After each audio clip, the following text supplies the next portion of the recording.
কোরআনুল কারীমের মধ্যে আল্লাহ তাআলা ভীষণ গুরুত্ব দিয়েছেন যে হে ঈমানদার, তোমার প্রথম দায়িত্ব তোমার নিজের ঈমান আমল হেফাজত করা।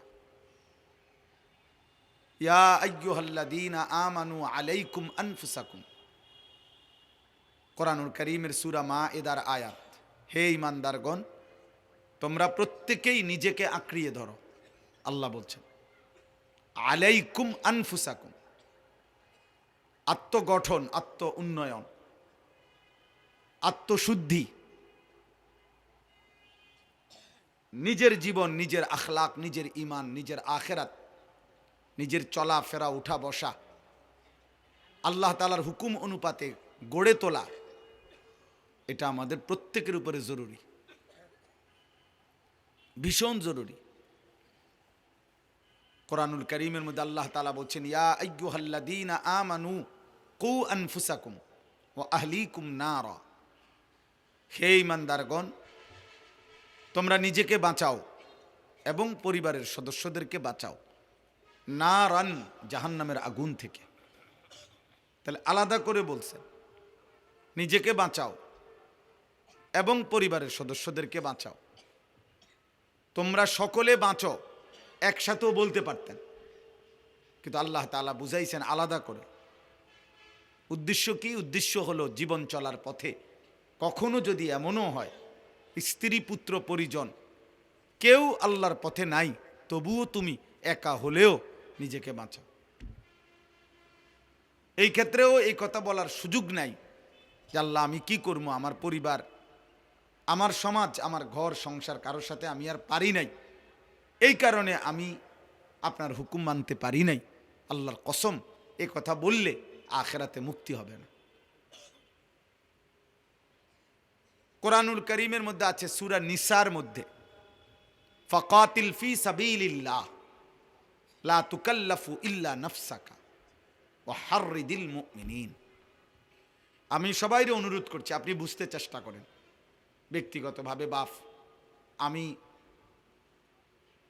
আল্লাহর কথা এই জন্য শুধু বলতে চাই যে আমিও যেন বুঝি, আপনিও যেন বুঝেন, আমল করেন।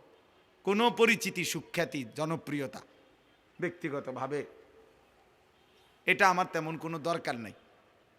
আমি কোনো প্রার্থীও না, আমার কোনো পদ পদবিও নাই, আমি কোনো মার্কাও পক্ষেও না বিপক্ষেও না, এটা বুঝিও না, আমার কোনো মার্কাও নাই। আপনি যদি মনে করেন তো আপনি কি, আমি এই যে রুম আছি এরুম। এই জন্য আমার অনুরোধ, আমার উদ্দেশ্য একটাই, আমরা যেন প্রত্যেকে এতটুকু বুঝি যে আমার আখিরাত আছে। আজ এখানেই আমার সব আয়োজন শেষ না, আমাকে এরপরে কোথাও যেতে হবে। আখিরাত ভুলে গেলে, মৃত্যু পরবর্তী জীবন ভুলে গেলে খোদার কসম সেটা জীবন হয় না। আল্লাহর সাথে যার বাঁধন ছুটে যায়, রবের সাথে যার সুতা ছিঁড়ে যায়, সে আর মানুষ থাকে না, মানুষ থাকে না। জীবনের অর্থ যার কাছে শুধুই মনের চাহিদা পূরণ, পরে মানুষ বলে না। আমি হালাল হারাম বুঝি না, জায়েজ না জায়েজ বুঝি না, আমি বুঝি আমার মনে যা চায় তা পূরণ হইতে হবে, এইটা যার জীবনের অর্থ, পরে মানুষ বলে না, ওকে বলে জানোয়ার, চতুষ্পদ জন্তু। কোরআন এমন ব্যক্তিকে চতুষ্পদ জন্তু বলছে। কোরআনুল কারীমের সূরা আরাফের মধ্যে কথা স্পষ্ট আয়াত, ওয়াত্তাবা হাওয়াহু ফামাসালুহু কামাসালিল কালব। কোরআন শরীফে আল্লাহ বলছেন যে তার মনের চাহিদার কেবল অনুসরণ করে, আল্লাহর বিধান, হালাল হারাম, উচিত অনুচিত, জায়েজ না জায়েজের পার্থক্য যে করে না। আমার 12 লাখ টাকা দরকার, অতএব আমি 6 লাখ টাকা নিলাম জমি বেচা, 6 লাখ টাকা নিলাম সুদে কিস্তিতে, 12 লাখ টাকার চাহিদা পূর্ণ হয়েছে। হালাল হারাম আমি বুঝি না, আমার টাকা দরকার, আমার নারী দেখা দরকার, আমার লজ্জাস্থানের চাহিদা, অতএব আমি মোবাইলে নর্তকী ছবি, উলঙ্গ দৃশ্য, জিনা, ব্যভিচার, নাটক, সিনেমার নায়িকা, রাস্তার বেহায়া নারী, যা পাই আমি সব দেখলাম, কারণ আমার কাছে কোনো হালাল হারাম পার্থক্য নাই, আমার চাহিদা পূরণ হওয়া, এটা হলো আমার মাকসাদ। আল্লাহর কসম, এরে মানুষ বলে না, একে মানুষ বলে না। কোরআনুল কারীমে আল্লাহ বলছে ওয়াত্তাবা হাওয়াহু ফামাসালুহু কামাসালিল কালব। জীবন যার কাছে শুধু চাহিদা পূরণ, তার উদাহরণ কুকুরের মতো। কামাসালিল কালব, ওই জীবন কুত্তার জীবন, ওই জিন্দিগি কুত্তার জিন্দিগি, কুকুরের জীবন। সরাসরি কোরআন শরীফের আয়াত। অতএব জীবন যার কাছে শুধু চাহিদা পূরণ, সে ইনসান না, সে মানুষ না। আল্লাহ তাআলা প্রয়োজন পরিমাণ আকল, বুদ্ধি বিবেচনা, প্রয়োজন পরিমাণ প্রত্যেক জীব প্রাণীকে আল্লাহ দিয়েছে। আতা কুল্লা শাইইন খালকাহু সুম্মা হাদা, এটা কোরআনের আয়াত। প্রত্যেককেই দিয়েছেন। একটা কুকুর লাঠি আলগি দিলে হে কেমনে বুঝলো, হে দৌড় দিল কা? সে এটা বুঝলো কেমনে যে এই লাঠিটা আলগি দিলে, এটা দিয়ে বাড়ি দিলে আমার ক্ষতি হবে, নাহলে হে দৌড় দিল কা? বুঝা গেল, এটুকু বুঝ আল্লাহ তাআলা তাকে দিয়েছেন। অতএব প্রয়োজন পরিমাণ আকল আল্লাহ তাআলা প্রত্যেককে দিয়েছেন, কিন্তু পূর্ণ আকলে তাম, পূর্ণ আকল বুদ্ধি বিবেচনা আল্লাহ তাআলা মানুষকে দিয়েছেন। সেটা কেন? শুধুমাত্র আত্মরক্ষা আর শুধু ভাত মাছের চাহিদা পূরণ, এটার জন্য না। এতটুকু যদি হয় তো একটু ও গরু ছাগল কুকুর বিড়াল রে যেদূর দিছে বুদ্ধি বিবেচনা, এদূরে স্বার্থ। এদূর বুদ্ধি বিবেচনা নিয়ে তো গরু ছাগলও কুকুর বিড়ালও তো দুনিয়া ভোগ করে, খায়, ঘুমায়, পেশাব পায়খানা করে, লজ্জাস্থানের চাহিদা পূরণ করে। নাই তো কুকুরের বাচ্চা হয় কেমনে, ছাগলের বাচ্চা হয় কেমনে? দোস্ত, এটা বোঝা উচিত, এটা ভীষণ বোঝা উচিত। এদূর আকল এ তো জানোয়ারেরও আছে, শুধু চাহিদা পূরণের জন্য যেটুকু দরকার। তাহলে আমি আপনি মানুষকে আল্লাহ তাআলা আকলে তাম, পূর্ণ আকল কেন দিলেন? তাই ভিন্ন কিছুর জন্য। শুধু ভাতের চাহিদা, খাবারের চাহিদা, পেটের চাহিদা, শুধু ঘুম, শুধু উপার্জন, শুধু লজ্জাস্থানের চাহিদা পূরণ, এটুকু যার মাকসাদ, উদ্দেশ্য, ও মানুষ না হলেও চলতো, ও মানুষ না হলেও চলতো। এটুকুর জন্য মানুষের আকল দেওয়া দরকার ছিল না। জানোয়ারের বুদ্ধি বিবেচনা যেদূর এদূর দিলেই সার্থ। এই জন্য বাপ, এটা বোঝা উচিত। কোরআন আপনাকে এটা বুঝাইতে চাইছে। এই জন্য কোরআনুল কারীম আল্লাহ বলছে ফাতাবিরু ইয়া উলিল আবসার, হে চোখওয়ালা বান্দা তুমি ভাবো। ফাতাবিরু ইয়া উলিল আলবাব, হে বুদ্ধি বিবেচনা সম্পূর্ণ বান্দা ভাবো। ফাতাবিরু, আল্লাহ তাআলা বলছে ইন্নামা ইয়াতাযাক্কারু উলুল আলবাব, বুদ্ধি বিবেচনা সম্পূর্ণ বান্দা আমি আল্লাহর কথা থেকে উপদেশ গ্রহণ করবে। আল্লাহ কোরআনুল কারীমের মধ্যে বলছে আমি কোরআনের এই কথাগুলো কেন দিলাম? লাআল্লাকুম তাযাক্কারুন, যেন তোমরা উপদেশ গ্রহণ করতে পারো।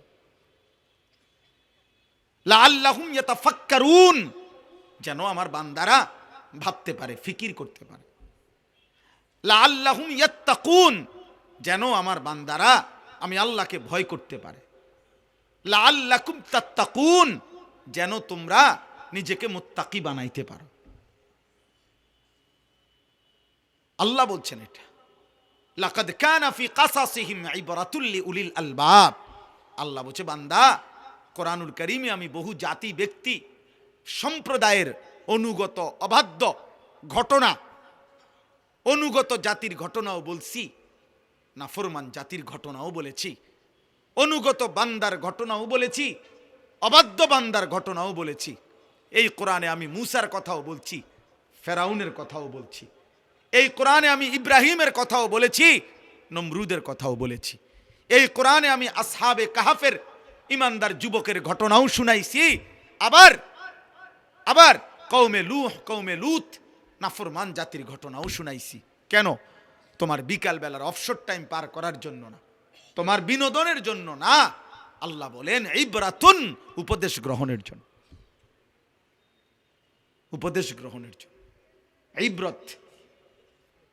অতএব দোস্ত আমার, বন্ধু আমার, আমি শুধু এতটুকু ভাবনা নিয়েই আসছি আপনাদের কাছে, আমরা যেন প্রত্যেকেই আত্ম উপলব্ধি, আত্মগঠন, আত্মশুদ্ধি এটুকু যেন আমাদের মধ্যে তৈরি হয়। আলাইকুম আনফুসাকুম কু আনফুসাকুম। তো বলতেছিলাম নবীজিকে আল্লাহ বলছে, সূরা নিসার মধ্যে আছে, খুদ রাসূলুল্লাহ সাল্লাল্লাহু আলাইহি সাল্লামকে বলছে আল্লাহ, ফাকাতিল ফি সাবিলিল্লাহ লা তুকাল্লাফু ইল্লা নাফসাকা।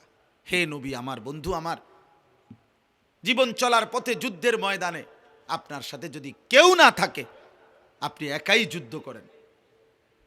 লা তুকাল্লাফু ইল্লা নাফসাকা।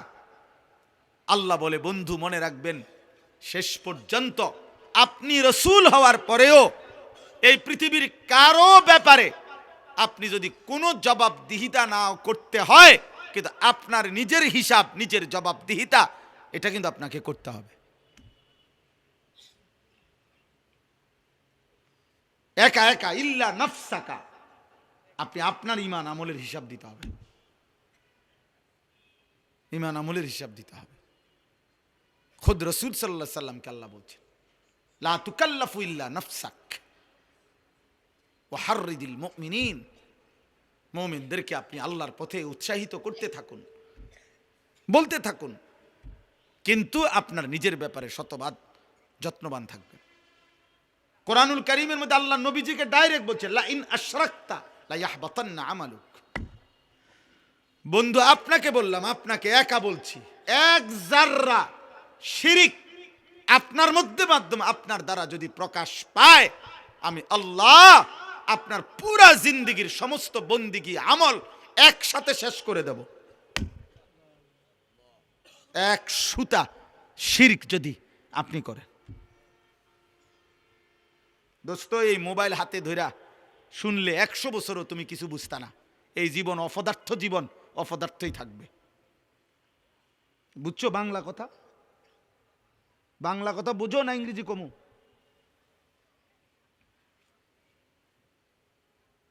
মোবাইলের এই আসক্ত জীবন কোনোদিন মঞ্জিল চিনাবে না, মাতাল ছাড়া আর কিছু বানায় না। কারণ আপনি কখনোই তৃপ্ত হইতে পারবেন না, কারণ প্রতি সেকেন্ডে এই মোবাইল, ফেসবুক, হাজারো মানুষ, হাজারো বুদ্ধি, আইটেম, হাজার হাজার কোটি কোটি বুদ্ধি, সিস্টেম, পদ্ধতি, সৌন্দর্য, সাজগোজ, রং তামাশা, যার মাথার জিডা সে এটা প্রচার করতেছে। আপনি সমাধান করবেন কেমনে? আপনি যদি নির্দিষ্ট কোনো একটা কেন্দ্রে না দাঁড়ান, আপনার যদি একটা লক্ষ্যবিন্দু না থাকে, জীবনের যদি একটা গন্তব্য না থাকে, এই মোবাইল দেখা খোদার কসম কোন মানুষ নিজেকে পৃথিবীতে, আখেরাত তো নাই, দুনিয়াতেও কোনোদিন সে নিজেকে সুস্থ স্বাভাবিক রাখতে পারবে না। এই জন্য আমার বয়স 44 বছর। 44 বছরে আমার জিন্দিগির লক্ষ্যবিন্দু স্থির যে আমি আল্লাহ রসুলের অনুসরণ করব, সাহাবাদের অনুসরণ করব। 44 বছরে আর কোনোদিন জামা, চুল, দাড়ি, মোষ, চেহারা, জামা, পোশাক, কোনো কিছু খোদার কসম আমার আর বদলাইতে হয় নাই। আমি এক মডেলে, এক ঢঙ্গে আছি, কারণ আমার জীবনের কেন্দ্র ঠিক আছে। কিন্তু তোমরা যারা কিশোর নওজোয়ান, তুমি বলো গত 6 মাসের মধ্যে, 1 বছরের মধ্যে চুলের ডিজাইন বদলাইছো কয়টা? তাহলে তুমিই তো জানো না তোমারে কেমনে সুন্দর লাগে, তো মানুষে তোমারে কি বুঝবো? তোমার লগে তো তোমারে বনে না, তোমার সাথে তো তুমিই বনো না। বলেন এই পর্যন্ত কয়টা ডিজাইনের প্যান্ট বদলাইছেন? সেলুনের দোকানদারের কাছে গিয়ে বলে নতুন কি আসছে ডিজাইন। হায় হায় মাতাল, শেষ পর্যন্ত ডিজাইন নিলা নাফিতের থেকে। এই তোমার রুচি? ডিজাইন নিলা নাফিতের থেকে, নাফিতে শেবের পরে আয়না দিয়ে দেখাইয়া দোনো দিকে দেখা আপনার সেরকম লাগতেছে, জিগাইলেন না কিরকম, মানে সেরকমটা কেডা, এটা বুঝছি তো আপনি, সেরকম তো বুঝছি কেউ একজন, সে কে? জোনায়েদ বাগদাদি, তো বাইজিদ বোস্তামি, তো সেটা কে? জিগান না। কিশোর ভাই, যুবক ভাই, তোমার সমবয়সী যে তোমারে বললো দোস্ত তোরে সেরকম লাগে, তেহরে জিগান না দোস্ত সেরকমটা কে, সেটা কে? তুমি তার কলজাটা খুললে যদি রিপোর্ট আইয়ে দেখবা, সে বলতে সে তোমারে বুঝাইছে দোস্ত তোমারে ফুট্টা খোরের মতো লাগে, বাবা খোরের মতো লাগে, ডাইল খোরের মতো লাগে, ইয়াবা খোরের মতো লাগে।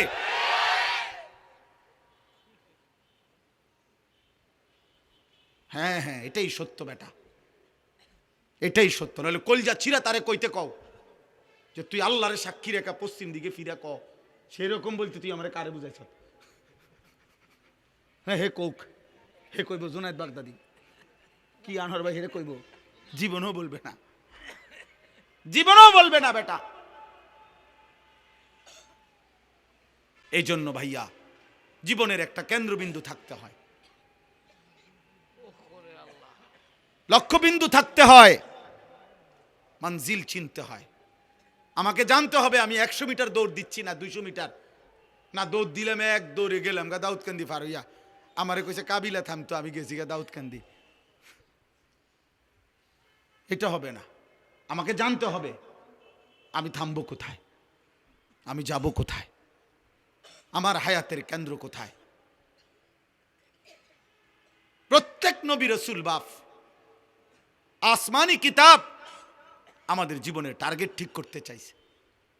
এই জন্য আমি প্রথম কথা এটা বললাম প্রত্যেকের কাছে যে আমাদের প্রত্যেকের প্রথম দায়িত্ব নিজের ব্যাপারে যত্নবান হওয়া, যত্নবান হওয়া। নবী সাল্লাল্লাহু আলাইহি ওয়াসাল্লামের বিখ্যাত সাহাবী হযরত হুযাইফা রাদিয়াল্লাহু তাআলা আনহু, নবীজি উনাকে বলছেন, হুযাইফা, জীবন চলার পথে যদি কখনো এমন হয় তোমার সাথে আল্লাহর পথে চলতে গিয়ে ঈমান ইসলামের উপরে থাকতে গিয়ে কেউ নাই, তো আল্লাহর নবী বলছে ওয়ালাউ আনতা আদ্দা বি আস্তি শাজারাতিন হাত্তা ইউদরিকাকাল মাউত ওয়া আনতা আলা যালিক, তুমি প্রয়োজনে মৃত্যু পর্যন্ত একাই গাছের গোড়ালি, গাছের শেকড় একা কামড়াইয়া ধইরা, মাড়ির দাঁত দিয়া কামড়াইয়া ধরে রাখবা, তবু আল্লাহর দ্বীনের উপরে একা থাকবে। अगरचे बुत है जमात की आस्तीनों में मुझे है हुक्म खुदा ला इलाहा इल्लल्लाह।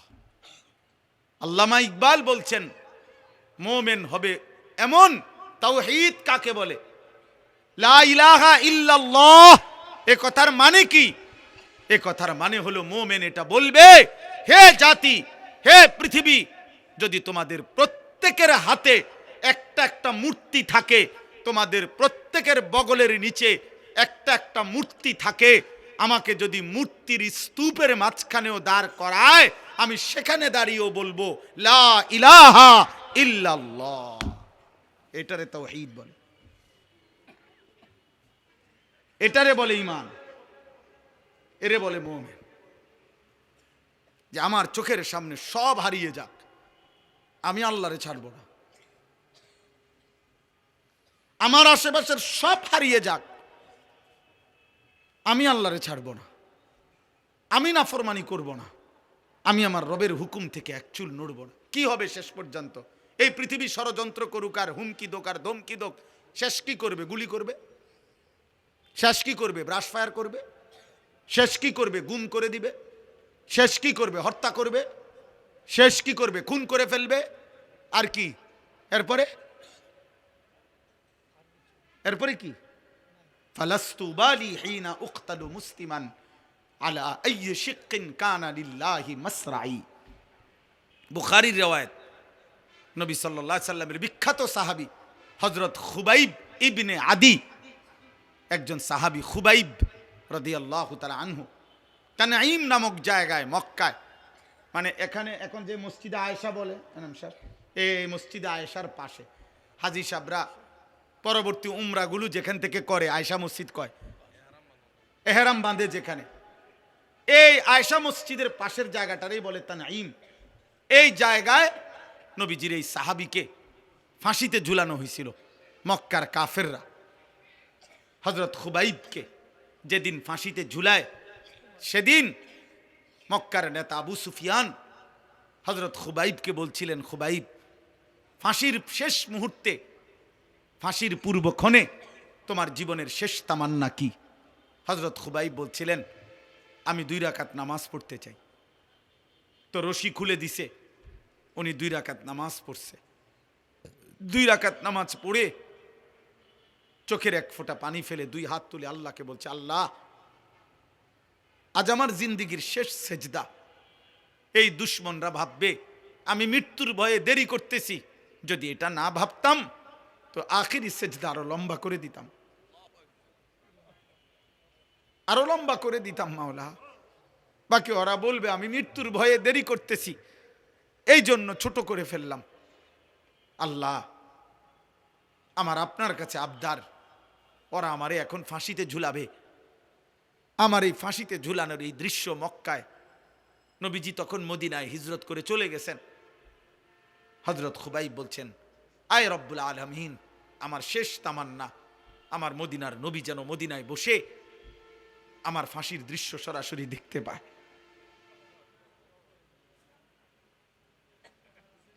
তো মক্কার কুরাইশ আবু সুফিয়ান তখন বলছিল, খুবাইব, তোকে এখন আমরা হত্যা করে ছাগলের চামড়া যেভাবে ছিলে ফেলে, আমরা তোকে এইভাবে চামড়া খুলে ফেলবো, ছিলে ফেলবো। এই তখন তিনি একটা কথা বলছিলেন, শুধু এইটাই বুখারীতে আছে, ফালাস্তু বালি হিনা উকতালু মুসলিমান।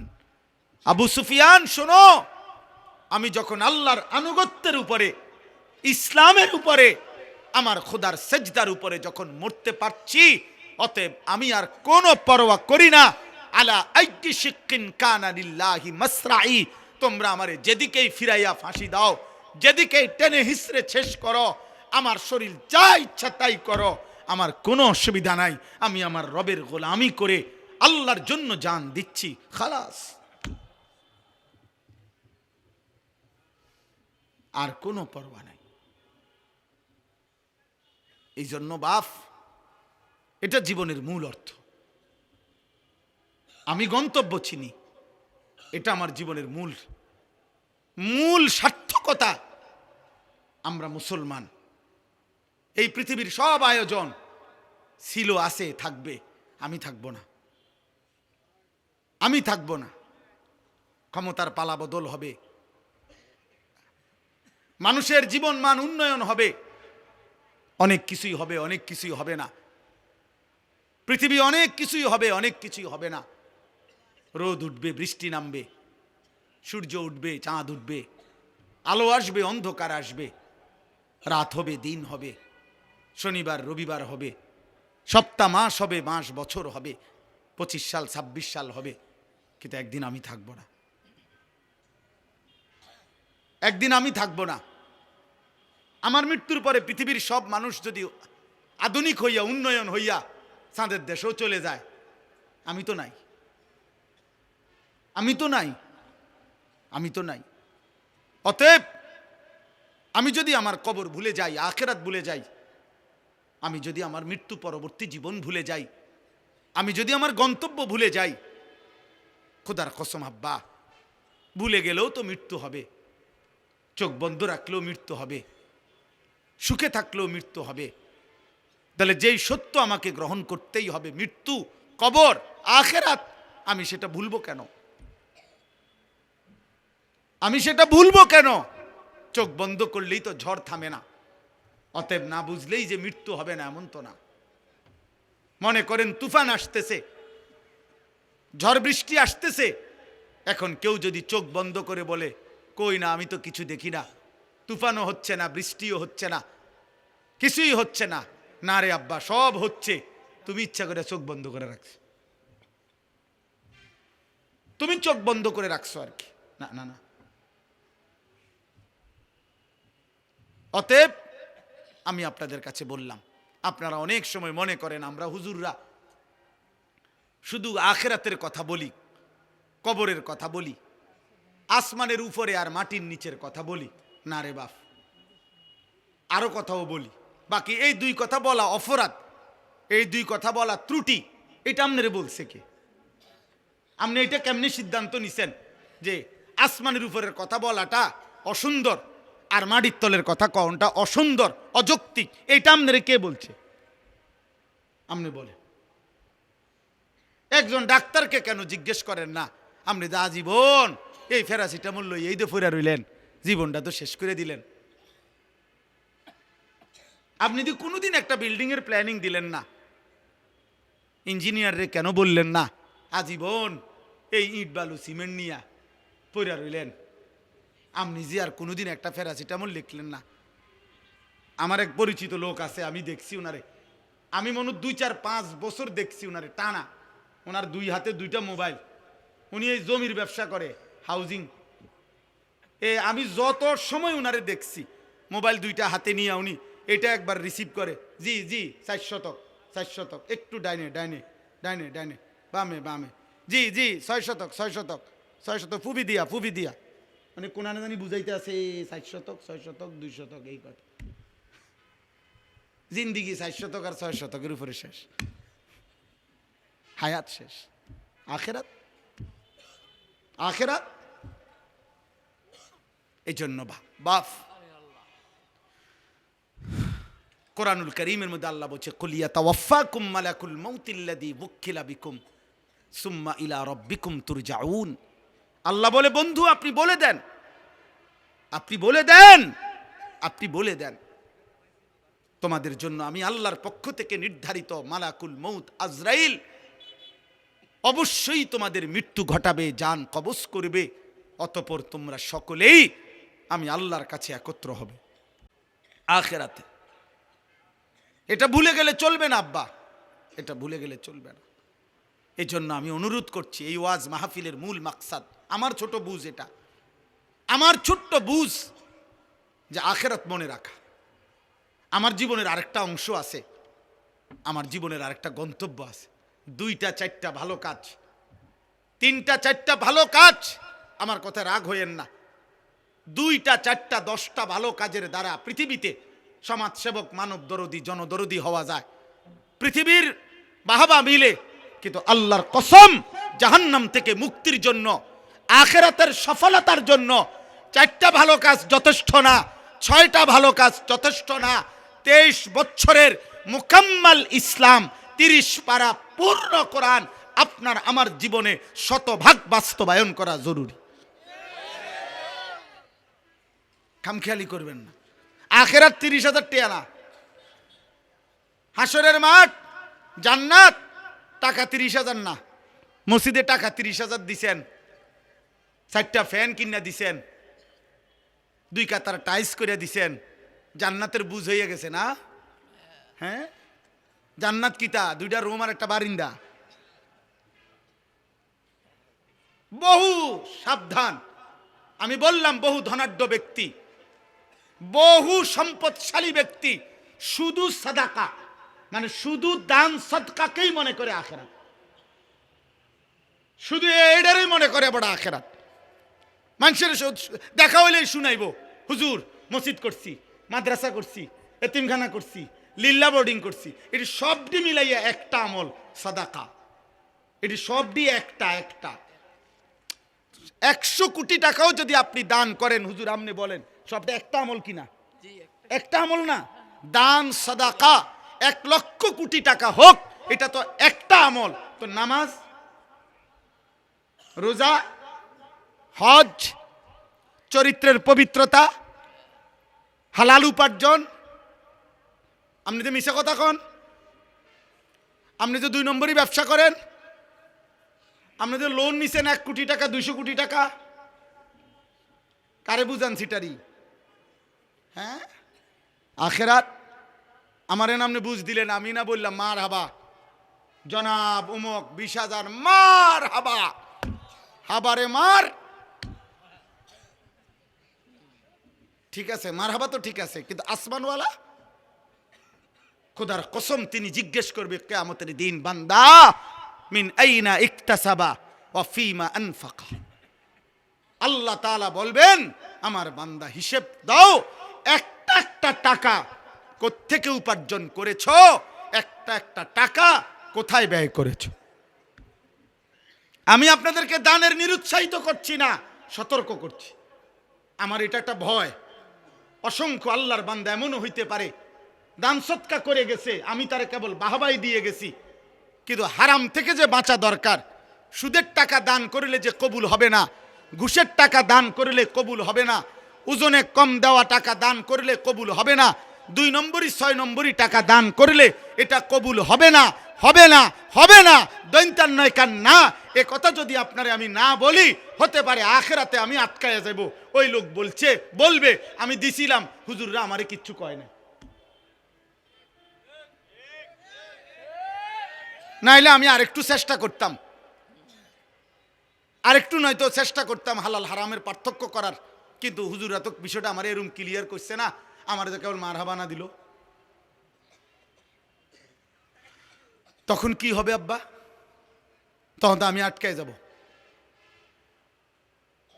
আজকে মনে করেন এখানে যদি আমরা 500 লোক হই, আর এখন যদি 1 ঘন্টা সময় পার হয়, তো 500 ঘন্টা পার হইছে 500 জনের।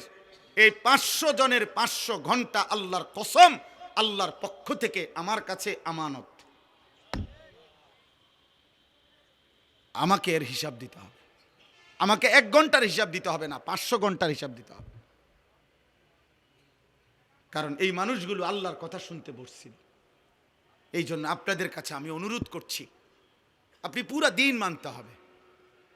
যদি বলেন হুজুর আপনার মধ্যে তো ত্রুটি আছে, হ্যাঁ আমার মধ্যেও ত্রুটি আছে, আমি খোলা কণ্ঠে বললাম, আপনি আমার জন্য দোয়া করেন। কথা বোঝেন নাই? আপনি যদি বলেন অমুক হুজুরের মধ্যে তো ত্রুটি আছে, তো আপনি ওনার লেগে দোয়া করেন। আপনাদের জন্য আমরা দোয়া করি কিনা? কথা বলেন না? তো আপনারা আমার জন্য দোয়া করবেন। আল্লাহ হুজুরদের, আপনার চোখের যেই হুজুর ত্রুটি, আপনি ওই হুজুরের লেগে একটু দোয়া করেন যে আল্লাহ এ হুজুররাও নেককার বানায় দেন, আল্লাহ হুজুররাও জাহান্নাম থেকে বাঁচায় দেন। আমার হুজুর মানে কি জান্নাত থেকে আইছে?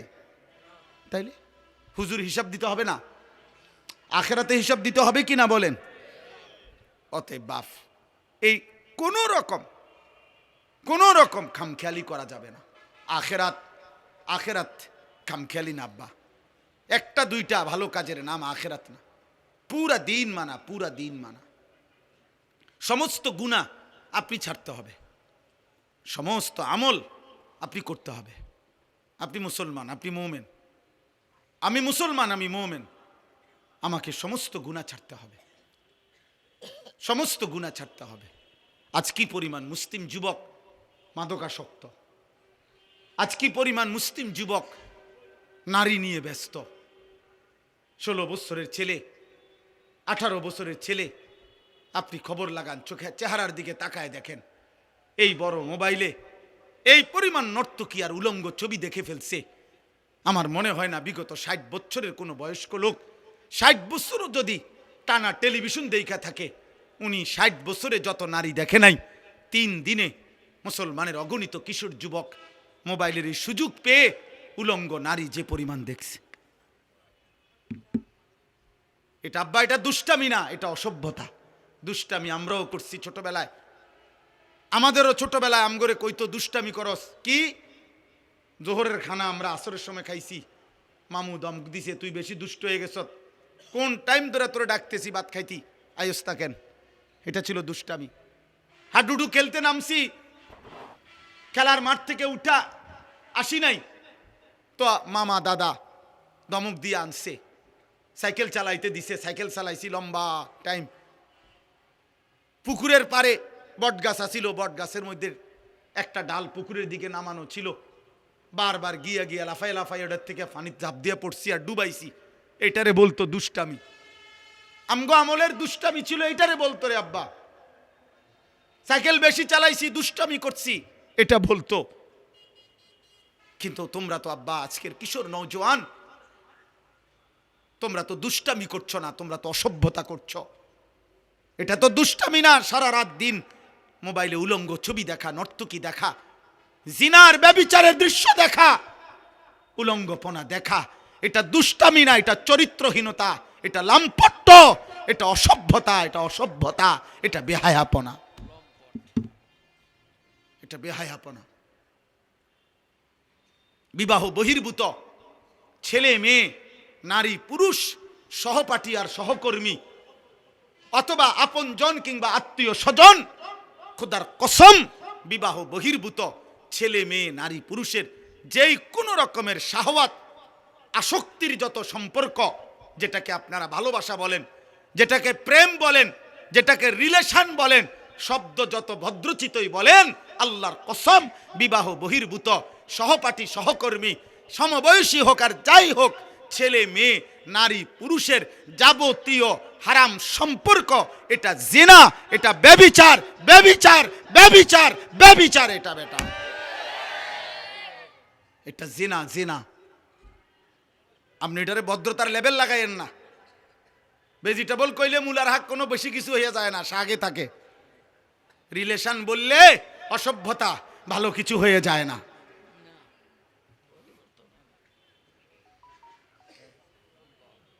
অতএব এটা জরুরি। আমি হাদিস বলি, আল্লাহর নবী সাল্লাল্লাহু আলাইহি সাল্লাম বলছেন, মান জানা ওয়া শারিবাল খামরা নাযা আল্লাহু মিনহুল ঈমান কামা ইয়াখলাউল ইনসানু আল কাবিসা মিন রাসিহি। আত-তাফসীরুল মুনীর, আরবি ভাষার বিখ্যাত তাফসীর, নির্ভরযোগ্য হাদিস, এটা সনদ সহিহ। এটা আল্লাহর নবী সাল্লাল্লাহু আলাইহি সাল্লাম বলেছেন, আহা, যে ব্যক্তি ব্যভিচার করে, জিনা করে এবং মদ পান করে, নবীজি বলছেন আল্লাহ তাআলা তার দিল থেকে, তার কলিজা থেকে, তার অন্তর থেকে ঈমান এভাবে টেনে বের করে ফেলে, মানুষ তার গায়ের পোশাক দেহ থেকে যেমন খুলে ফেলে।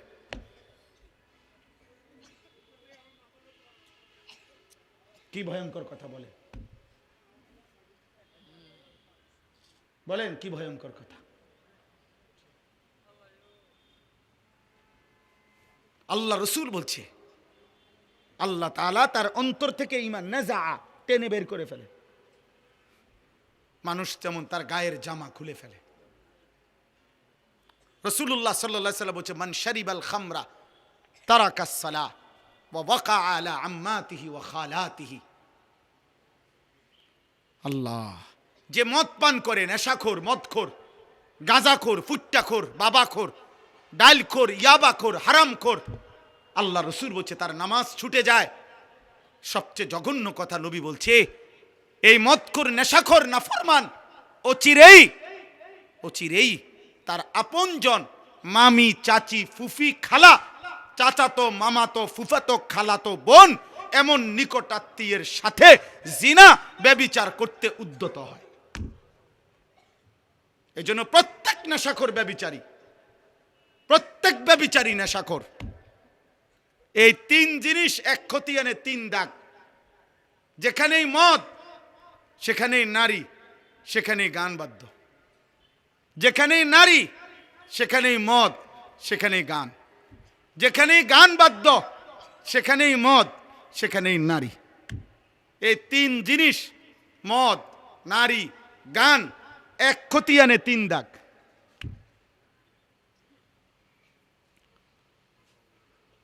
রাসূলুল্লাহ সাল্লাল্লাহু আলাইহি ওয়াসাল্লাম বলছেন, গানে আসক্ত ব্যক্তিকে আল্লাহ তিনটা শাস্তি দিবে। নবীজি স্পষ্ট বলছেন, তিনটা শাস্তি আল্লাহ দিবে। এক নাম্বার, মাটি ধসিয়ে ধ্বংস করে দিবে। দুই, পাথরের বৃষ্টি বর্ষণ করে ধ্বংস করে দিবে। তিন, অথবা চেহারা বিকৃত করে, মানুষের চেহারা পরিবর্তন করে জানোয়ারের আকৃতি বানায় ফেলবে। আজ না হোক কাল, রব্বে কাবার কসম, নবীর এই ভবিষ্যৎবাণী হবেই হবে। মুহাম্মদ আরবি সাল্লাল্লাহু আলাইহি সাল্লাম, তার কোনো কথা ভুল হয় নাই, হবেই হবে। এটা আজ না হোক কাল হবে। একদিন ঘুম ভেঙে দেখবে যুবক সারা রাত উলঙ্গ ছবি আর নারী আর গান বাদ্যের আসক্তিতে ছিল।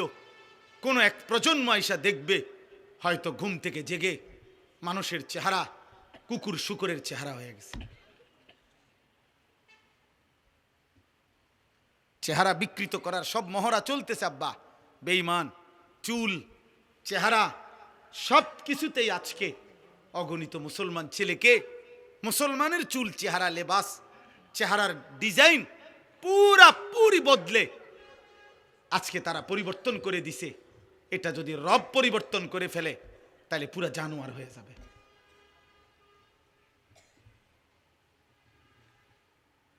হ্যাঁ, এই জন্য আমি স্পষ্ট বললাম, আখিরাতের জন্য সবগুলো গুনাহ ছেড়ে দিতে হবে। আমিও আপনিও জাহান্নাম থেকে বাঁচতে হলে, জাহান্নাম আব্বা খামখেয়ালি না, এই বাপ জাহান্নাম খামখেয়ালি না। ইয়াউমা তুকাল্লাবু ওয়ুজুহুহুম ফিন্নার ইয়াকুলুনা ইয়া লাইতানা আতানা আল্লাহ ওয়া আতানার রাসূলা। আল্লাহ বলে, বান্দা জাহান্নামের মধ্যে নাফরমানদের চেহারাগুলো দুনিয়ার উত্তপ্ত কড়াইয়ের তেলের মধ্যে যেভাবে মাছ এই পিঠ ওই পিঠ চাপ দিয়ে দিয়ে ভাজি করে, আল্লাহর কসম আল্লাহ বলে জাহান্নামের চেহারা জাহান্নামের আগুনে ফেরেশতারা এইভাবে উলট পালট করে পোড়াইতে থাকবে। ইয়াকুলুনা ইয়া লাইতানা আতানা আল্লাহ ওয়া আতানার রাসূলা। জাহান্নামী নাফরমান প্রতি সেকেন্ড সেকেন্ড চিৎকার করবে আর বলবে, হায় আমার মন্দ কপাল, আফসোস, আমি যদি আল্লাহ এবং রাসূলের আনুগত্য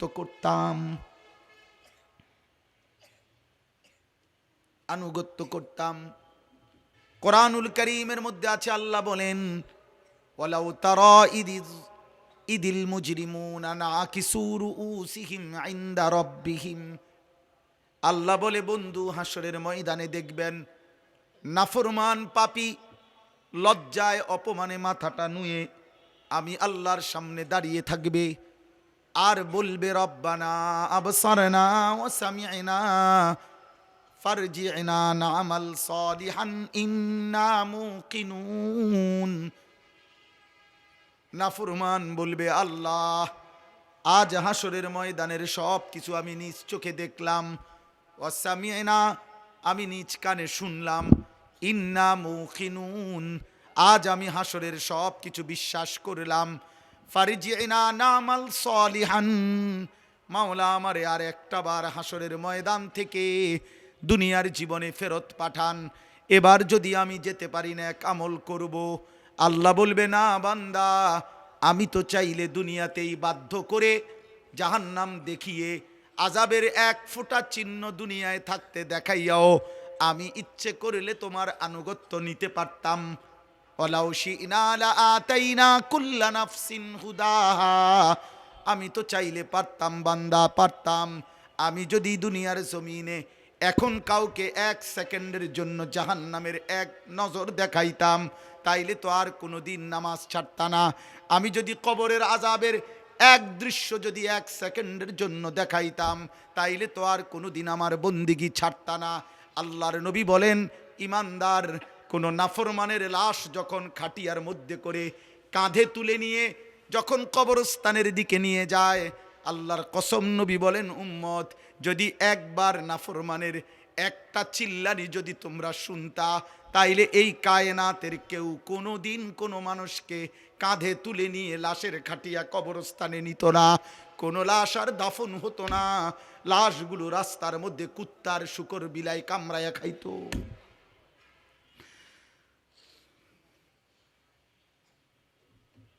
হাদিস হাদিস ফাজলামি কথা না। আল্লাহ বলেন, আমি চাইলে পারতাম বান্দা, ওয়ালাউ শাআ রাব্বুকা লাআমানা মান ফিল আরদি কুল্লুহুম জামিআ। আল্লাহ বলে, তোমার রব চাইলে তো সকলকেই ইমানদার বানাইতে পারতেন। ফালাউ শাআ লাহাদাকুম আজমাইন। আল্লাহ চাইলে তো সকলকেই হেদায়েত দিতে পারতেন কিনা বলেন না? এখানে আমরা যারা বসছি আমাদের প্রত্যেককে দিয়ে সেজদা করাইতে আল্লাহর পক্ষে সম্ভব? বলেন না কেন? এই যুবক বলো না। পারতো। এশার নামাজ না পড়ে নাফরমান তোমরা যারা এক ওয়াক্ত নামাজ পড়ো না, খোদার 365 দিনে কোনো দিন যেই নাফরমান ফজরের নামাজ পড়লি না, এক বছরে কোনোদিন মুসলমানের বাচ্চা, তোর মা, তোর বাবা, তোর অভিভাবক, তোর সমাজ তোকে কোনোদিন বলল না যে ফজরের নামাজ পড়তে যদি একদিন ভোরবেলা আল্লাহর কোনো ফেরেশতা তোর ঘাড় ছাইয়া একটা থাপ্পড় দিত তো তোর বংশের 14 গোষ্ঠী আর কোনোদিন সেজদা না দিয়ে ঘুমাইতো না। আল্লাহ চাইলে পারতেন, কিন্তু আল্লাহ বলেন আমি চাইছিলাম বান্দা না দেখে, আমার রসুলের কথা শুনে, আমার কোরআনের কথা শুনে, আমার মনোনীত উলামা, কত ইমাম, কত খতিব, কত আলেম, কত বক্তা, কত ওয়ায়েস, কত পীর, কত বুজুর্গ, কত আউলিয়া, কত চিৎকার করছে রে বান্দা, কত কাঁদছে রে তোর সামনে, কতবার বলছে। সেদিন যদি তাদের কথা তুমি বিশ্বাস করে আমার গোলামি করতা, আজ আমি হাসরের ময়দানে নিজ হাতে জান্নাত তুলে দিতাম। তুমি কদর করলা না, তুমি কদর করলা না। অতএব আপনারা আলহামদুলিল্লাহ দুনিয়া খুব বুঝেন। দুনিয়া আমি আর নতুন করে বুঝানোর, ওই যে বললাম আগের কথাটা, মাটির তলের কথা আর আসমানের উপরের কথা, এইটা বুঝেন না লোক কম তো আব্বা। দুনিয়া বুঝানোর লোক আলহামদুলিল্লাহ প্রচুর আছে, প্রচুর আছে।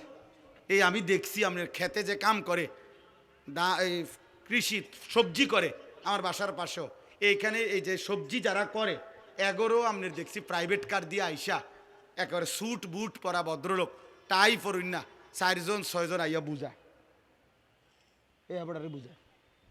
আর আমি বুঝি, আবার আমি বুঝাইতাম যে ভাই আসেন আজকের মাহফিলে আমরা শুনি একটি অটো সুন্দরভাবে কিভাবে চালাইতে হয়, এটা আমি বুঝাইতাম। কথা কয় না মোফাজ্জল ভাই, এটা বুঝাইতো নাকি? এটা কিতা বুঝা, এটা অটো চালাইতে এটা বোঝানোর কি দরকার? ওইটার লগে 2 দিন আটলেই তো হইল। দুনিয়াতে একেবারে সহজ, দুনিয়া একদম সহজ, দুনিয়া একদম সহজ দুনিয়া। আরে ভাইয়া 200 কোটি মুসলমান যদি 400 কোটি হাত একত্র করেও 24 ঘন্টা দুনিয়া উপার্জনের জন্য চেষ্টা করে, আল্লাহর কসম কাফের বেঈমানদের সমপরিমাণ দুনিয়া ইমানদারের হবে না, হবে না, হবে না, হবে না। আল্লাহ দিবে না, আল্লাহ এটা ওয়াদা দিয়ে রাখছে, ওয়াদারনি ওয়াল মুকাদ্দিবিনা উলিন নামাতি ওয়া মাহিলহুম কালিলা। আল্লাহ বলছে মিথ্যাবাদী নাফরমানদেরকে কিছু সময়ের জন্য দুনিয়া দিয়ে দাও। বান্দা মোমেন সেজদা দিয়ে আমার কাছে আইসো, আমি আল্লাহ তোমার চাহিদাও পূর্ণ করব জান্নাতে। তোমার চাওয়া শেষ হইলে আমি নিজের থেকে কোটি কোটি কোটি কোটি আরো দিতে থাকব। আমি সব দেব জান্নাতে। দুনিয়া শুধু খোরাকি। ওই আমার বাসাত রাজমিস্ত্রি কাজ করছে, ওর লগে চুক্তি হইলো, সিস্টেম কইছে হে হুজুর ডেইলি 8 জন কাজ করব, কর্মচারী আমরা 600 টাকা কইরা ডেইলি হাজিরা দিয়ে যাবেন রোজ। আর 60 ডালাইয়ের পরে স্কোয়ার ফিট মাইপা আপনার 280 টাকা কইরা যত আসে বাকি টাকাটা দিবেন। এইটা হইলো হিসাব। আমি বুঝছি এইটা আমাগো হিসাব। আল্লাহ আমারে বলছে বান্দা তুমি শুধু ইমান আমলের সাথে দুনিয়া খোরাকিটা কোনো রকম নিয়ে আসো, খাইয়া আইও, বাকি যা হিসাব কইরা জান্নাতে আমি দিয়ে দেব তোমার। শুধু দিন খোরাকি না, হ্যাঁ ডেইলি খোরাকিটা শুধু না। এই জন্য ইমানদার খোরাকি নেয়। এই জন্য ইমাম সাহেব 10,000 টাকা বেতনে 1 মাস চলে, 8,000 টাকা বেতনে 1 মাস চলে, 12,000 টাকা বেতনে 1 মাস চলে, কিস্তি নাই, কিন্তু মাসে 1.5 লাখ টাকা ইনকাম, কিস্তি চলে 4টা। আরো আমারে তো কতজনে বলছে খাস করে দোয়া করতাম এই কিস্তি লেগে, মানে এমন দোয়া করতাম যাতে কিস্তি 4টা 8টা হয়। না তো খাস করে দোয়া করলে কি করতো? কিস্তির উপরে দোয়া তো আমনে লেগে এইটাই যে হুজুর দোয়া করবেন কিস্তি চলে 4টা, তার মানে আরো যাতে 4টা বাড়ে কিস্তি। আমার একবার একজন বলছে হুজুর রবিবারে 7 ডালাই খাস করে দোয়া করবেন। আমি বললাম দোয়া করি আল্লাহ যাতে 7 ডালাইয়ের দিন ডাকবে যায় নিচের দিকে, মানে এমন। তাহলে নাহলে খাস দোয়া কি? এটা পরে ঝাঁতা দেওয়াতে দোয়াটাই নর্মাল দোয়াই তো 7 ডালাই হয়। তো যেহেতু সাপ দিতেন কইছেন আপনি খাস, তো তাহলে 8টু সাপ দিলাম। দুনিয়া মোটরসাইকেলের লেগে দোয়া, হাই মুসলমান, হাই মুসলমান, 7 ডালের দোয়া। হুজুর দোয়া করবেন, কষ্ট করে আল্লাহ আল্লাহ করিয়া 12 লাখ টাকা ব্যবস্থা করছি ছেলেটার বিদেশের। আল্লাহ আল্লাহ করে করছে, 3 লাখ টাকা সুদে নিছে, 4 লাখ টাকা কিস্তিতে নিছে আল্লাহ আল্লাহ করে। হায় হায় হায় হায় মুসলমান, কেমনে বললে এত বড় কথা? এত বড় নাফরমানির কথা কেমনে কইলা? আরে সুদখোর, কেমনে বললা? আল্লাহ আল্লাহ করে নিছো কেমনে?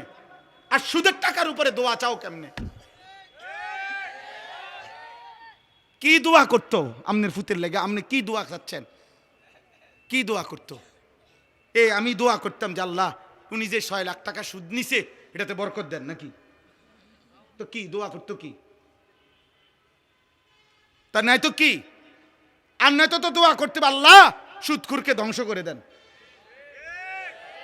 তো নাই তো বরকত দেন বলা যাবে? কথা বলেন না কেন? সাবধান মুসলমান, আখিরাত খামখেয়ালি না। আবারও বললাম, এজন্য এই জবানের হেফাজত জরুরি, হালাল হারামের পার্থক্য বোঝা জরুরি। এক মুসলমান, আবারও বলি, আখিরাতকে আপনারা মামুলি ভাববেন না, আখিরাতকে খামখেয়ালি মনে করবেন না। আখিরাতে পুরা জিন্দিগির হিসাব দিতে হবে, রাত দিন 24 ঘন্টার হিসাব দিতে হবে। অতএব আজকে আমি এতগুলো কথার পরে আপনাদের কাছে আমার মূল বক্তব্য হলো, আব্বা চলেন আমরা একটা এতটুকু বুঝি যে কমপক্ষে নিজের দিকে একবার নজর দেই। আমি আপনি যে যেখানে আসি 30টা সেকেন্ড, প্রত্যেকে একবারে 30 সেকেন্ড সময় আপনি একটু চোখ বন্ধ করে অথবা আপনার বিবেক দিয়ে আপনি ভাবেন, আমরা যারা এখানে বসা এখন যে যে অবস্থানে বসে আছি, চোখ বন্ধ করে বা 30 সেকেন্ড নীরবে ভাবেন তো যে অবস্থায় আছি, এই অবস্থায় আমাদের জীবনের গুনার পরিমাণ বেশি নাকি নেকির পরিমাণ বেশি? কি মনে হয়? তাইলে এখান থেকে যদি হাসরের ময়দান হয়, মালিকের সামনে দাঁড়াইয়া কেমনে হিসাব দিবেন? কেমনে হিসাব দিবেন? আপনি কি মরবেন না? আপনাকে কি কবরে যাইতে হবে না? এই কথাটাই আমি মনে করাই দিলাম। আমার ছোট্ট বুঝে আমি এতটুকু বললাম। আল্লাহ তাআলা বলছে, বান্দা এবার যদি মনে করে থাকো তোমার গুনার পরিমাণ বেশি, তাইলে তুমি অন্য কোথাও গিয়ে লাভ নাই। আমি আল্লাহ তোমাকে আশ্বস্ত করতে চাই, গুনাহ যদি তোমার আসমান পরিমাণ হয়, গুনাহ যদি তোমার সমুদ্রের ফেনা পরিমাণ হয়, গুনাহ যদি তোমার হিমালয় পর্বত ছুঁয়ে যায়, গুনাহ যদি তোমার এই জমিনের বালুকণা পরিমাণও হয়, তুমি অন্যদিকে যাইও না। তুমি যদি শুধু বুঝতে পারো, অনুভব করতে পারো, তোমার ভিতরে যদি উপলব্ধি আসে আমার গুনাহ বেশি, আর আমার এই গুনাহ আমার জাহান্নামে নিবে, আর জাহান্নামের আগুন আমি সহ্য করতে পারবো না, খোদার কসম আল্লাহ বলেন, এদিক সেদিক না গিয়ে বান্দা তুমি আমার দিকে ফিরে আসো, আমার রহমত থেকে নিরাশ হইও না। আমি ওয়াদা করলাম, আমি আল্লাহ এক সাগর নয়, আমি হাজার সাগর, এক পৃথিবী নয়, আমি আসমান ছোঁয়া গুনাহ একবারে একসাথে মাফ করে দেব। তুমি আমার কাছে আসো।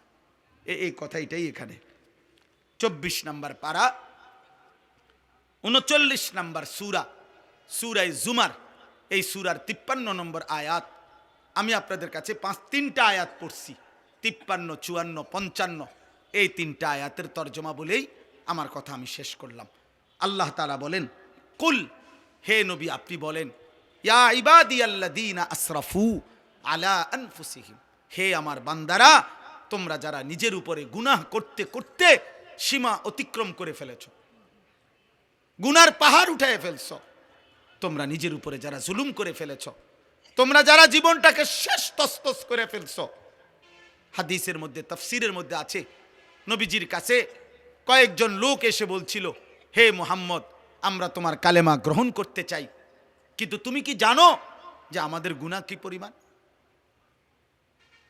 আমাদের গুনাহ কি পরিমাণ? হয়তো তোমার আন্দাজও নাই।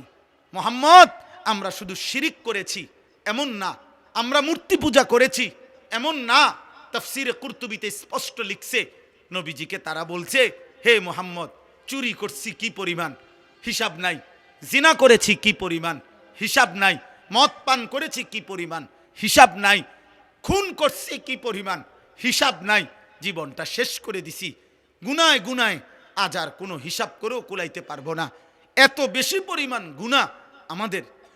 তো বলছে মুহাম্মদ, তুমি যে বলছো আল্লাহ মাফ করে দিবে, কিন্তু মাফ তো করবে বুঝি, কিন্তু আমরা যে পরিমাণ গুনাহ করেছি আমাদের মনে হয় তোমার আল্লাহ এত বেশি পরিমাণ গুনাহ মাফ করবে না। গুনাহ যে আমাদের অনেক বেশি। তুমি আরেকবার তোমার আল্লাহকে জিজ্ঞেস করো, ওনারে বলতে কও, উনি আমগো কি পরিমাণ গুনাহ মাফ করে দিবে। মহান আল্লাহ পাক এই আয়াত তখন নাজিল করছেন। আল্লাহ বলছে, বন্ধু আমার বান্দাদেরকে বলেন হে আমার বান্দা, তোমার গুনার সংখ্যা তুমি হিসাব না করে আমার মাগফিরাতের দিকে তাকাও। গুনাহ তোমার যে পরিমাণ হোক, আমার মাগফিরাত তার চাইতে কোটি কোটি গুণ বেশি, কোটি কোটি গুণ বেশি। ইয়া ইবাদিয়াল্লাযীনা আসরাফু আলা আনফুসিহিম লা তাকনাতু মির রাহমাতিল্লাহ। আমার রহমত থেকে নিরাশ হইও না, আমার কাছ থেকে সরে যাইও না বান্দা। আর কোথাও আশ্রয় মিলবে না, আর কোথাও মাফ মিলবে না, আর কোথাও গন্তব্য হবে না, আর কোথাও ঠিকানা মিলবে না রে বান্দা। ইন্নাল্লাহা ইয়াগফিরুয যুনুবা জামিআ, নিশ্চয়ই আল্লাহ সমস্ত গুনাহ মাফ করে দিবেন। আল্লাহ বললেন, বন্ধু ওদেরকে বলেন কুফর আমি মাফ করে দেব, শিরিক মাফ করে দেব, কবিরা গুনাহ মাফ করে দেব, সগীরা গুনাহ মাফ করে দেব, বিদআত মাফ করে দেব, মুনাফিকি মাফ করে দেব, সব মাফ করে দেব। ইন্নাহু হুয়াল গফুরুর রাহিম। কেন মাফ করব না? আমি আল্লাহ গফুর, ক্ষমাশীল, রাহিম, দয়াবান। এবার আল্লাহ বলে, বান্দা তবে শোনো, তাহলে যদি তুমি সিদ্ধান্ত নেও আমার কাছে আসবা, আমি মাফ করব, তা এখন কি করতে হবে তোমাকে? আল্লাহ বলেন, তোমাকে দুইটা কাজ করতে হবে। ওয়া আনিবু ইলা রাব্বিকুম, তোমাকে এক নাম্বার ইরজিউ, আমার কাছে ফিরে আসতে হবে। তুবু, তওবা করতে হবে। এক নাম্বার ইনাবাত আই রুজু আই তাওবা, অর্থ হইল তুমি তওবা করো, তওবা করো, তওবা করো, তওবা করো। বান্দা আমার কাছে আসো, আমার কাছে তওবা করতে হবে। কি করতে হবে বলেন সবাই, করতে হবে। তওবা কিভাবে করে? তওবা কিভাবে করে? আমার শায়েখ আল্লামা মুফতি মুশতাকুন নবী কাসিমি, আমি একটা জিনিস দেখাই দিই।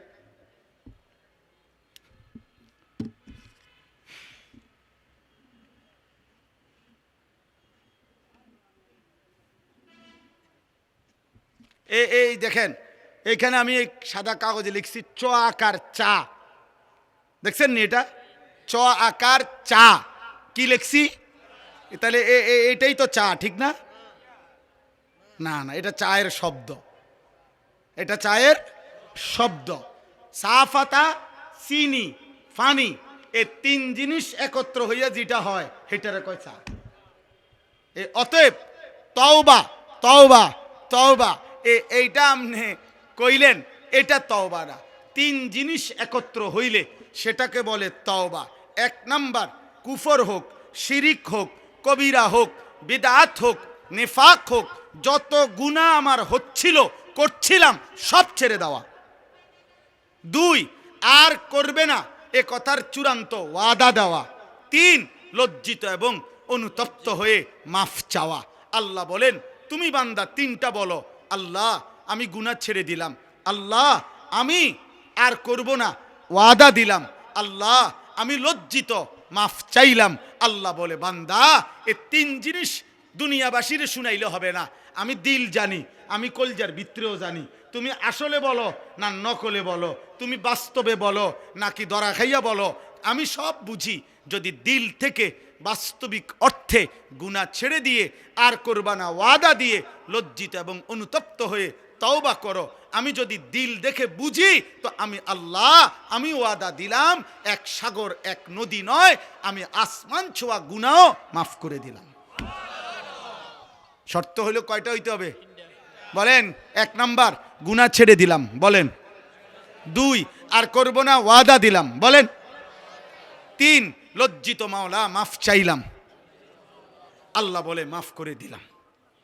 আমরা দেশের এই সময় বিড়ি খায়, হেবাডা হেবাডার মুখে আসবি তোবা তোবা তোবা তোবা, আস্তাগফিরুল্লাহ আস্তাগফিরুল্লাহ। কিও দেশটাত কি শুরু হইলো?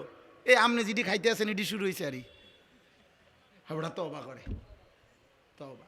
টেলিভিশনের দিকে তাকাইয়া আছে রাক্ষসের মতো, নর্তকীর দিকে তাকাইয়া আছে, মহিলার দিকে তাকাইয়া তাকাইয়া, এরপরে কয় আস্তাগফিরুল্লাহ আস্তাগফিরুল্লাহ। কিও দেশটায় কি চলতে আছে এডি?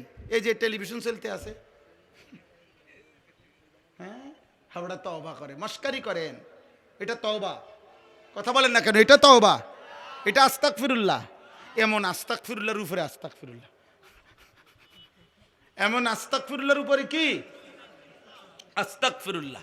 এই জন্য আমাদের করাচি হজরত কুতবে আলম আরিফ বিল্লাহ হজরত মাওলানা শাহ হাকিম মোহাম্মদ আখতার রহমতুল্লাহ আলাইহি, তিনি এটা বলছিলেন একবার, অর্থাৎ হজ্জের সফরে যাইতেছেন, বিমানের ফ্লাইটে ওনার সাথের হাজি এহরাম পরা, তো হজরতের সাথে বসা, তো যাইতেছে আর কি। তখন তো বিমানের মধ্যে যেই মহিলারা আপনার বিমানের কাজ করে, আপনার এয়ার হোস্টেস যেগুলো, এরা তো এদের কাপড় চোপড় তো অল্প অল্প, কোম্পানি দুর্বলের কারণে দুইজনে মিললে একজনেরটা পড়ে, কথা বুঝছেন?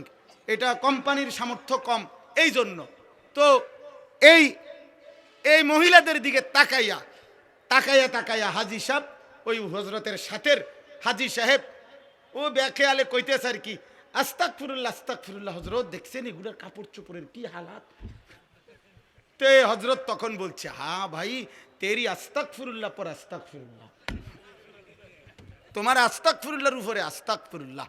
পহলে তো নজর হটাও, ফের আস্তাগফিরুল্লাহ পড়ো, আগে তো চোখ সরাও, বেডির দিকে চাইয়া রইছো, আবার কব আস্তাগফিরুল্লাহ আস্তাগফিরুল্লাহ। এ কোন সা আস্তাগফিরুল্লাহ? এটা কিসের আস্তাগফিরুল্লাহ? এটা নিয়ে আস্তাগফিরুল্লাহ আমনে? তাইলে মূলত কি, গুনাহ ছেড়ে দিলাম, আর করব না, ওয়াদা দিলাম, লজ্জিত অনুতপ্ত হয়ে মাফ চাইলাম। ওয়া আসলিমু লাহু মিন ক্বাবলি আন ইয়াতিয়াকুমুল আযাবু সুম্মা লা তুনসারুন। আল্লাহ বলে, প্রথম হলো তওবা করো, 2 নাম্বার হলো এখন থেকেই, আজকের থেকেই, যেদিন তওবা করলা, যেদিন বুঝলা, সেদিন থেকেই আমার আনুগত্য শুরু করে দাও। এখন থেকে আর পিছনের গুনাহ আর করবা না, আমার হুকুম ছাড়বা না। আজই নামাজ শুরু করো, আজকেই শুরু করো, আজকেই শুরু করো, আজকেই শুরু করো। আল্লাহ তৌফিক দান করেন।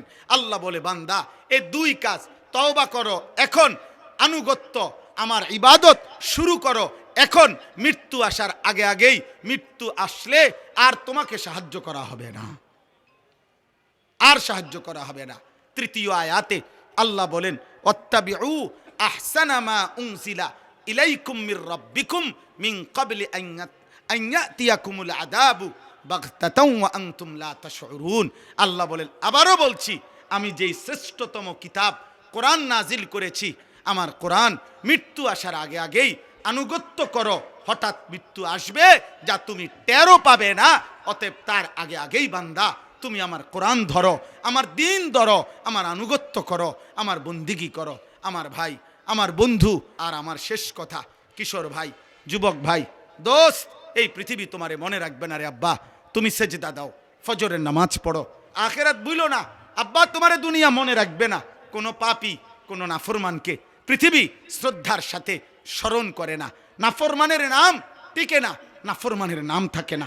ফেরাউনের নাম পৃথিবীর কোনো কুত্তার নামও কেউ রাখে না। নমরুদের নাম পৃথিবীর কোনো কুত্তার নামও কেউ রাখে না। আবু জেহেলের নাম পৃথিবীর কোনো কুত্তার নামও কেউ রাখে না। আবু লাহাবের নাম কোনো কুত্তার নামও কেউ রাখে না।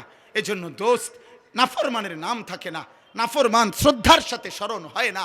ঈমানওয়ালা, সেজদাওয়ালা, বন্দিগিওয়ালা, মানুষের কল্যাণ, মানুষের সেবা, আখেরাতের ফিকির যার মধ্যে, সে দুনিয়াতেও টিকে থাকে, সে আখেরাতেও টিকে থাকবে। আল্লাহ আমাদেরকে তৌফিক দেন, আল্লাহ আমাদেরকে কবুল করেন। আজকের এই তাফসীরুল কোরআন মাহফিল আগামী দিনেও আরো সুন্দর ইন্তজামের সাথে করার তৌফিক আল্লাহ দান করেন। আমিন।